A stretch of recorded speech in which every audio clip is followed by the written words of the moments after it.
tala ndenge ezopela moto. FRDC ebetami mosekpe.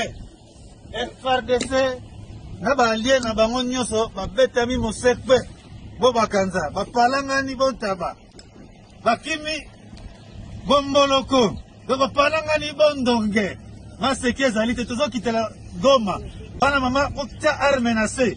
Tozokota kuna sikoyo na Goma. Merci. Bonsoir chers téléspectateurs d'Afro-Info 243, voici les actualités vespérales de ce mercredi 25 février 2026. Massissi, contre-offensive de l'AFCM 23 à Kasséni pour freiner l'avancée des forces gouvernementales vers Rubaya. Les combats se sont intensifiés ce mercredi 25 février dans le village de Kasséni, situé dans le groupement Kibabi, territoire de Massissi, au nord Kivu. Les rebelles de l'AFCM 23 ont lancé une contre-offensive contre l'armée et ses alliés Wazalendo, qui avaient pris le contrôle de cette agglomération dimanche dernier après plusieurs heures d'affrontements. Selon des sources locales, les rebelles de l'AFCM 23 se sont redéployés dans la zone avec des renforts en hommes et en munitions. Leur objectif serait de reprendre Kasséni et de stopper la progression des forces pro-gouvernementales vers la cité minière de Rubaya, considérée comme un bastion stratégique de la rébellion dans la région.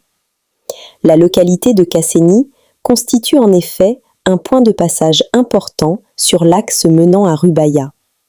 Sa perte a été perçue comme un revers énorme subi par l'AFC/M23 dans un contexte d'avancée de l'armée et des Wazalendo sur plusieurs positions au sud du territoire de Massissi. Des détonations d'armes lourdes et légères ont été entendues dans et autour de Kasséni depuis la mi-journée, provoquant un nouveau mouvement de panique parmi la population civile.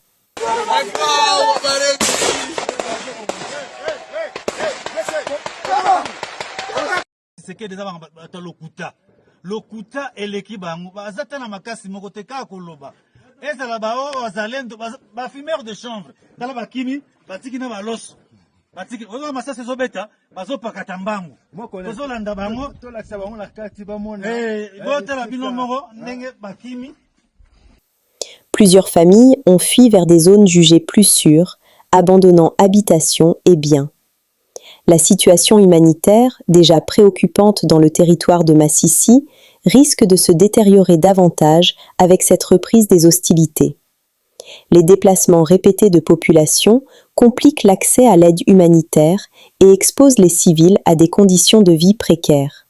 Pendant ce temps, à Rubaya, la tension demeure vive. La récente destruction d'une position rebelle à Kishusha, près de cette cité minière par des frappes aériennes des FARDC, a renforcé le climat d'insécurité.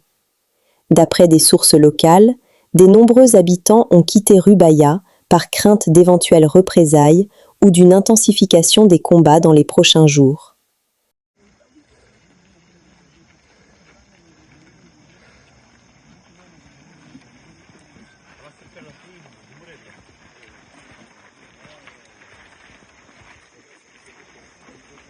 Capturé, 25 février 2026. À Rubaya, la force rwandaise en débandade. Les jeunes résistants contrôlent Rubaya. 34 militaires de l'armée rwandaise RDFM 23 AFC capturés ce 25 février 2026.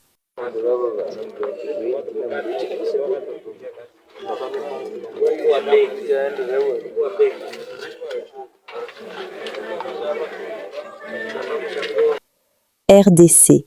Fin de la réunion de la délégation de la MONUSCO avec les notables et les représentants de la société civile d'Uvira. France.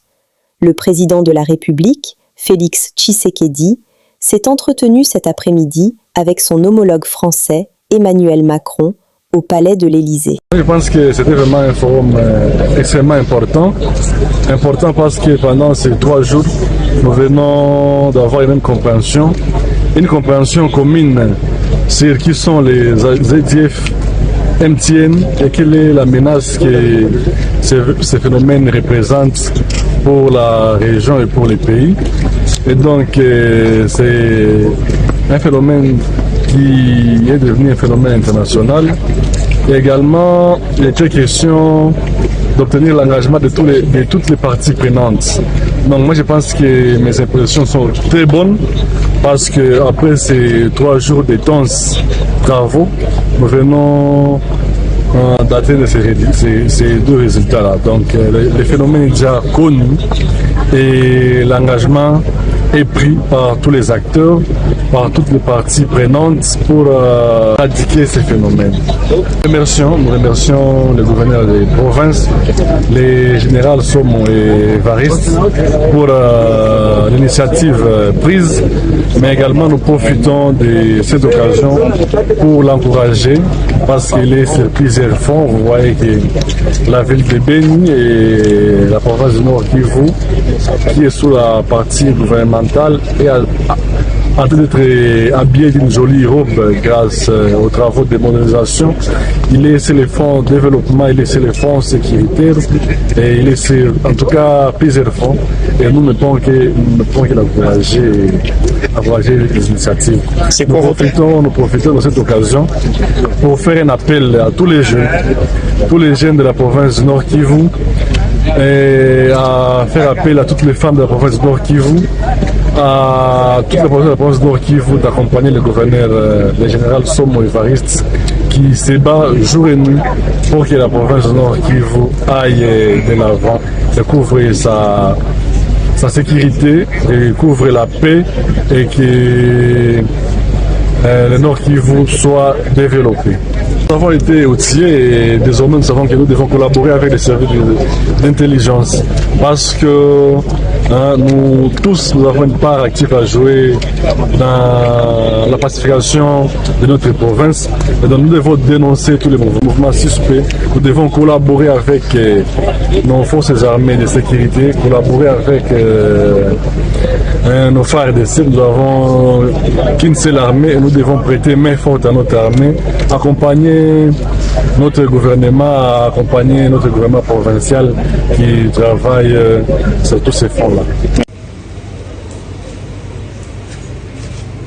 Nous gagnons. Pas seulement avec des fusils. Nous gagnerons avec notre unité.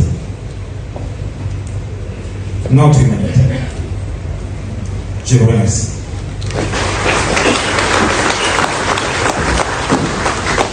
En plein cœur de Bunia, les enjeux lourds rythment les quotidiens des habitants. Bulldozers, nivelés et compacteurs s'activent sa relance. Ici, Good News Africa Sarli exécute un ambitieux programme de modernisation de 20,05 km de voiries urbaines. En cette période de vacances parlementaires, les députés nationaux et sénateurs de l'Ituri ont voulu voir de près l'évolution des travaux. Objectif: évaluer la qualité, la méthodologie et la capacité technique déployée sur terrain. Casque sur la tête, gilet fluorescent au dos, les élus parcourent les différents axes à chantier. Très vite, un constat se pose. La logistique est impressionnante. Nous garantissons de notre soutien pour ce que nous avons vu et nous savons que Good News ne va pas nous décevoir. Parmi les innovations techniques observées, l'usage du gravier 031 comme couche de base. Une technique qui renforce la solidité et la durabilité de la chaussée. Elle permet une meilleure résistance au trafic intense et aux intempéries, un défi majeur dans cette région. Les parlementaires s'y abstenant impressionnés. Nous sommes rassurés d'une durée de vie conséquente parce qu'il a manqué justement dans différentes infrastructures visitées cette qualité-là. Et nous sommes sûrs qu'avec l'application des 031, la durée de vie sera prolongée au-delà de 10 ans. La visite se poursuit à Terre, où Good News Africa Sarli a éplaté ses unités de production de bitume, stations de cocassage et unités de fabrication de blocs ciment. Ici, la chaîne de production tourne à plein régime. L'entreprise produit localement une grande partie des matériaux utilisés sur ces chantiers, réduisant ainsi les coûts et garantissant un contrôle direct de la qualité.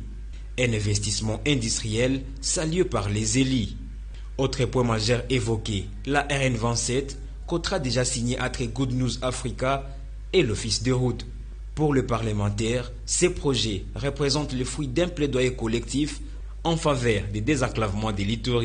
J'avais suivi les honorables députés rappeler même certains épisodes au Parlement sous le soleil avec des pancartes pour dénoncer une certaine manipulation autour de ces projets. Ces projets n'est contre personne. Il faut aussi chaque fois marteler. Ce projet va fédérer toutes les entreprises autour de lui. D'ailleurs, c'est le moment d'inviter les uns et les autres de venir travailler avec Good News.